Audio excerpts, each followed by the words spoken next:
যুক্তরাষ্ট্র চায় বাংলাদেশের শাসন ক্ষমতায় জামায়াত ইসলামী আসুক। বহু দশক ধরে তাদের চাওয়া বাংলাদেশের রাষ্ট্র ক্ষমতায় কেন জামাতকে চায়, তার 5টি কারণও উল্লেখ করেছে বাংলাদেশ নিয়ে কাজ করা মার্কিন এক কূটনৈতিক। কলকাতার সংবাদ মাধ্যম এই সময়ের এক প্রতিবেদনে এ তথ্য উঠে এসেছে। তবে এই মার্কিন কূটনৈতিক নাম প্রকাশ করেননি এই সংবাদ মাধ্যমটি। জামায়াত ইসলামী কেন এত প্রিয় এমন প্রশ্নে এই মার্কিন কূটনৈতিক বলেন, 1 নাম্বার, তাদের নেতারা খুব উচ্চশিক্ষিত, বাণিজ্যিকভাবে অত্যন্ত সফল। 2, তাদের আচরণ খুবই নম্র ও ভদ্র, কথা বলা যায় তাদের সাথে।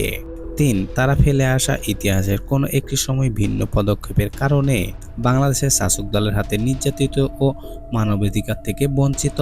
4, জামায়াত গণতান্ত্রিক ব্যবস্থায় বিশ্বাস করে।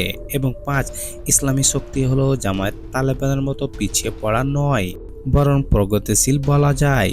মার্কিন এই কূটনীতিক আরও বলেন, যে দেশে 80 থেকে 85% মানুষ মুসলমান, সেখানে জামাত যদি সরকারে আসে ক্ষতি কি? তারা শৃঙ্খলাবদ্ধ, তাদের উচিত একবার সুযোগ পাওয়া, ফেল করলে মানুষ সরিয়ে দেবে।